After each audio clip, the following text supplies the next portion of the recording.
I just want to pop on with you right now and share a couple of things about why I'm doing these calls right now. Because when I asked folks, what are some of the things that you've seen and heard from me that you want to hear more about, the really big feedback I got was, how can we do more of what you're doing, and how can we do that more simply? And then there were some very specific questions around sort of the flow, the path that I've taken, which started with leaving my corporate job. So I kind of call that, some people call it taking the leap. I would definitely agree that I personally took a big leap, jumped off a cliff into some pretty deep waters of social activism and community building.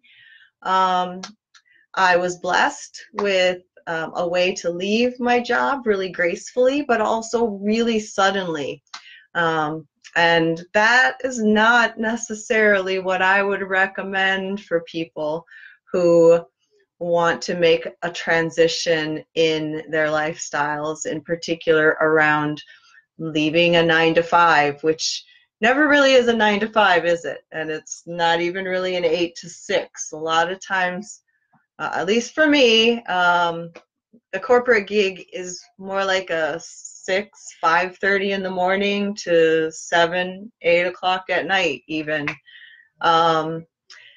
And shifting from going to an office to working at home to working in the jungle, all of that I recommend a little more strategy and planning around, unless you're an adventurous extremist like me, which is fun too. You just have to really have a lot of self-awareness and understanding that you're gonna make a lot of mistakes, and you're gonna learn from them. And if you're all right with that, I'm kind of all right with it. I like learning. I've learned a lot, and I'm happy to share what I've learned. So I'm just doing a little Facebook share right now. I am going to switch at around 5:30, 5:35, and I'm going to use Zoom conferencing so that we can have a couple people on the call, because I don't really want to just do my own talking thing. It's really great for me to have perspective, to have other people, because this isn't, I can only speak to you from my personal experience, but what I want to share about is something more of a collective experience. And so having some perspectives from a few other people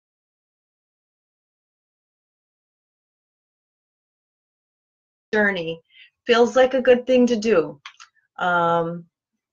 So I thought I'd just take some of this earlier time here at 5 until we bring some folks on a little bit later, and tell you just a little bit about myself, because sometimes I have a tendency to look out there like I'm looking at my friends, my family, people who already know me, and know things I've done. But the truth is, I've done a lot of things. I've been a lot of different people.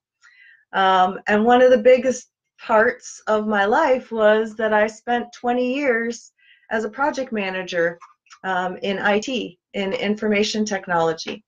And I did that in a lot of different industries. I've worked in the corporate travel and hospitality world. I worked for General Motors in the automotive industry. I've worked for a variety of telecom companies. The thing that all of those IT positions had in common, though, is I've always worked on the technologies that face people, that are our call centers, our help desks.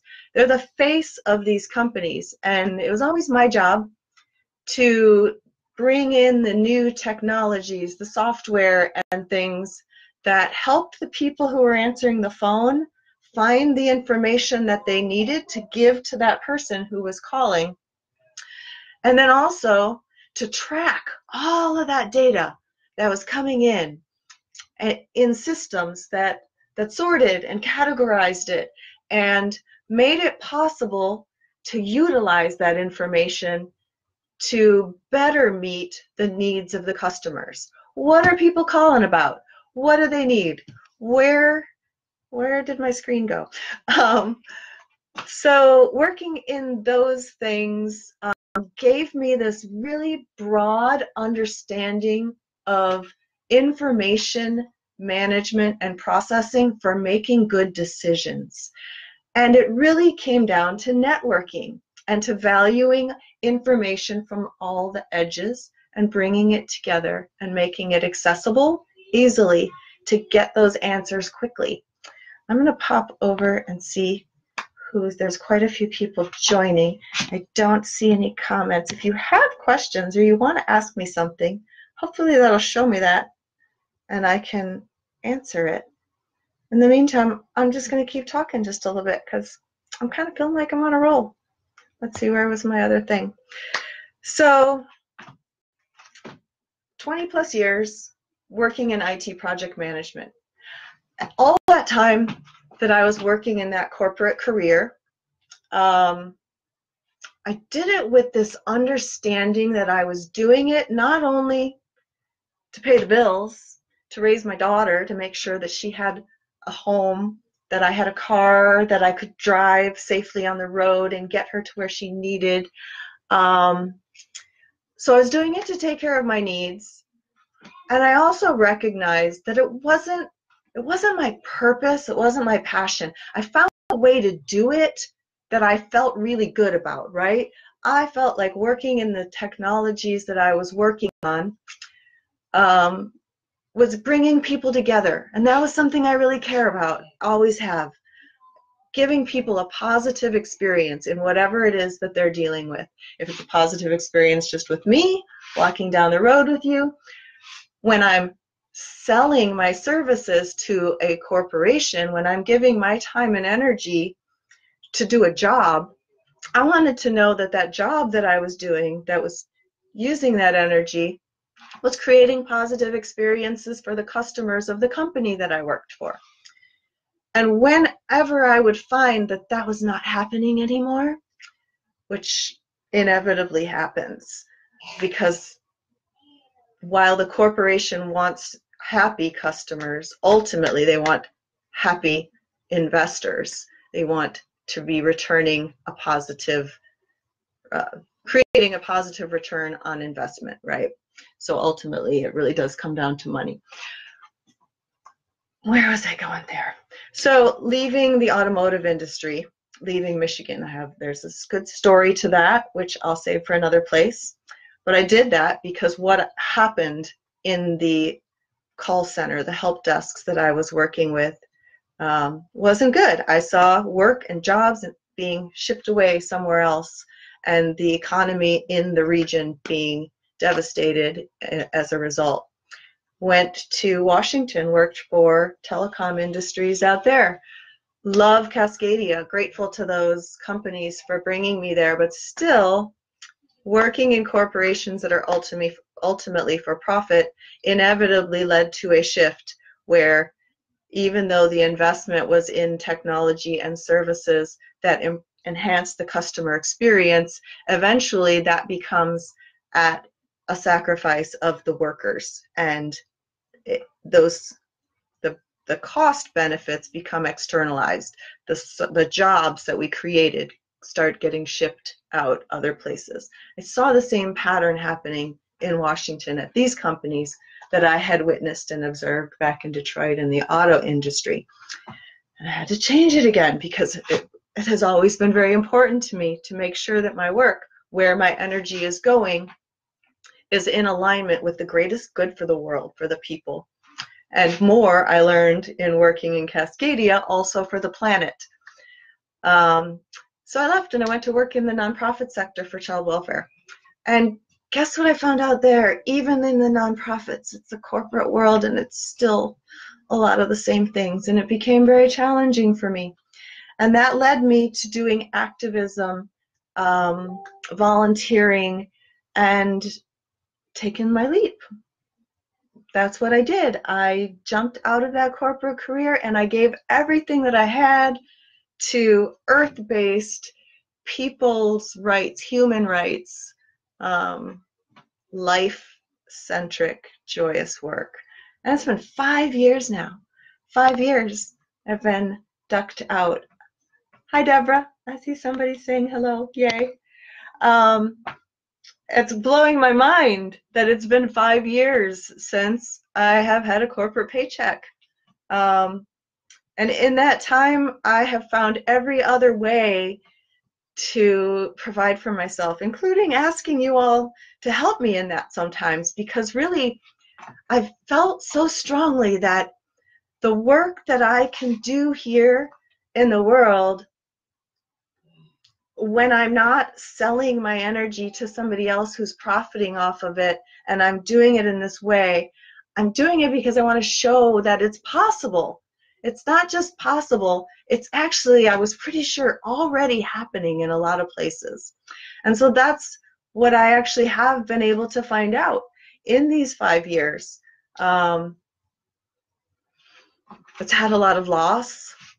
I've given away everything that I've had. I'm here in this wonderful little room at my daughter's house right now in Tennessee, seeing the things that were from our home back in Washington, and I feel really warm and a little emotional about that. But in my time, I have worked with some amazing organizations that were startups.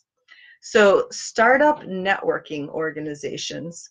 And that work led me down to Central America and to find what are the skills that I built while working in that corporate sandbox, if you will. You know, I put all that down, packed it all up into boxes, put it away, went to work with my hands in the dirt, planting trees, carrying signs, protecting the water, hosting events, producing, creating the spaces where people could come together and share their ideas for what that better world can be and how can we work on it together. And I've reached this place now after about 1.5 years in the jungle, connecting in nature, where I can see what are the really valuable, useful skills and tools that I gained in my profession that many of you are gathering right now. You are gathering really important, useful skills. And those skills are things that you can use in following your own passion to fulfill your purpose. And I know sometimes when we speak of your purpose and aligning your passion with it, it makes people a little nervous. How does that take care of me and sustain me? And so that is a big part of what I've been looking to bring together. And that's what I want to start this series on. This conversation I'm going to have here in about 10 minutes with my friends Christine and Carrie through a Zoom call. We're going to talk about, I call it descending the corporate ladder. So how do we step back down off that ladder from wherever we are up towards that glass ceiling and come back down to earth and do it with the tools and the skills that we have to be able to really lend a hand, do something that we believe in with other people who believe it with us, and be sustainable and regenerative for ourselves, for our neighbors and communities, and for the future. So that's my little preface. Got my own personal introduction out of the way now, so when we come onto the Zoom call, I can facilitate a little bit. We'll have some questions, and Christine and Carrie and I can chat about some tools and some strategies that we have learned along the way, and then we'll be able to connect anybody who's interested with how to maybe start making a plan for yourselves, and get connected and start the conversations. Start working with some groups that resonate with you. And the other thing I want to share is that this first call that we'll have here shortly is hopefully the first. I hope that people are responsive and provide some questions and feedback, and I can get some direction from you on what you'd like to hear more of in the future. I will be starting a radio program over at Lucid Vibe beginning in July, so I really want to be able to hear from you all on how I can make those conversations impactful and reach into my heart and my experiences and share with you the lessons I've learned, so you don't have to make the same mistakes I have. You get to make your own. But there's a lot of tools: self-awareness, community awareness, just learning how to dance with each other and collaborate joyfully so that we get to celebrate the things that we learn, and they're not mistakes anymore. They're just opportunities to love each other authentically and be there. So I'm going to end this live video. I feel like I talked a little bit longer than I was expecting, and I want to get the Zoom call up and running here in probably about 15 minutes. And all of this will be recorded, and I'll be sharing that more later. Those of you who are here, wow, there's a bunch of you. Thank you so much for joining and listening to me. It's fun to come out and get to start talking again. Bye.